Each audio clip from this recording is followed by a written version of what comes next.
নমস্কার, আমার নাম সুদীপ্তা পাল। আমি একজন স্কুল শিক্ষিকা। আজ সন্ধ্যে 7:30 নাগাদ আমি এবং আমার হাজব্যান্ড একটা সুনামধন্য রেস্টুরেন্ট আগরতলায় যেটা অবস্থিত, যার নাম মিঠাই, যেটা কিনা কামানচমনিতে অবস্থিত, সেখানে আমরা যাই। সেখানে গিয়ে আমরা যে খাবারটি অর্ডার দিই, সেই খাবারটা আসার পরে যে ঘটনা, সেটা প্রচণ্ড দুঃখজনক। সেই খাবারের সাথে আমাদেরকে সার্ভ করা হয়েছিল ইনসেক্ট অ্যান্ড ককরোচ। আমরা সঙ্গে সঙ্গে যখন আমরা ম্যানেজারকে কল করি, ওনারা থালাটাকে সরিয়ে নিয়ে যান। খুব ভাগ্যবশত আমরা একটা ছবি তুলতে পেরেছি এবং আমরা একটা ছোট্ট ভিডিও রাখতে পেরেছি সেটা। যখন ওনাকে প্রশ্ন করা হয়, কারণ কি কিছুটা খাবার আমরা অবভিয়াসলি খেয়ে নিয়েছিলাম এবং তারপরে আমরা সেটা রিয়েলাইজ করি যে এখানের মধ্যে একটি আরশোলার মতো একটা বড় জাতীয় পোকা রয়েছে। যখন আমরা জিজ্ঞেস করি, এবং সেটা প্রপারলি কুকড, সেটা প্রপারলি রান্না হয়ে গিয়ে আসা, এমন না যে জাস্ট পড়েছে।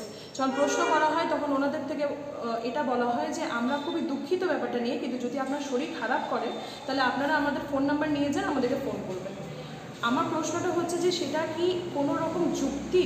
কারোর শরীর স্বাস্থ্য নিয়ে যদি এই ধরনের অবহেলা করা হয় কোনো একটা রেস্টুরেন্টে, আজকাল রেস্টুরেন্টে কে না যায়? আমার সামনে বসেছিল দুটো ফ্যামিলি, তার নিজেদের ছোট বাচ্চাদেরকে নিয়ে, তারা পর্যন্ত এই ব্যাপারটা নিয়ে দেখে ডিস্টার্ব এবং চিন্তিত, ওনারা পর্যন্ত রিয়াকশন দিতে বাধ্য হয়েছে।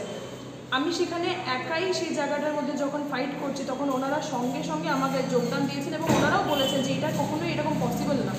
একজন শিক্ষিকা হিসাবে আমি এটা নিয়েও খুব চিন্তিত, ভবিষ্যৎ নিয়ে খুব চিন্তিত যে আজকালকার অভিভাবকরা সবাই শিশুদেরকে নিয়ে যাচ্ছে রেস্টুরেন্টসে, সেখানে গিয়ে যদি এই ধরনের কোনো হেলথ সিনারিও ঘটে, এই জন্য কোনো চ্যালেঞ্জেস আসে, সেটাকে কে এটার রেসপন্সিবিলিটি নেবে? ফুড সিকিউরিটি হোক বা যে ধরনের সুপারভিশন হোক, সেই সমস্ত সব কিছু নিয়েই আমার একটা ভীষণ দুশ্চিন্তা আমি এখানে এই মুহূর্তে ফেস করছি, এবং সেটা নিয়ে আমি রীতিমতো কমপ্লেন্টও জানাবো হায়ার অথরিটিতে। কারণ এই ধরনের অবহেলা কখনোই মেনে নেওয়া যায় না, কারণ সবটাই আপনাদের শরীর নিয়ে। আজ আমার হয়েছে, কাল যে কোনো কারোর হতে পারে। তো এই ব্যাপারটা নিয়ে আমি রীতিমতো খুব চিন্তিত এবং আমি চাই যাতে এটা নিয়ে কোনো অ্যাকশন হোক।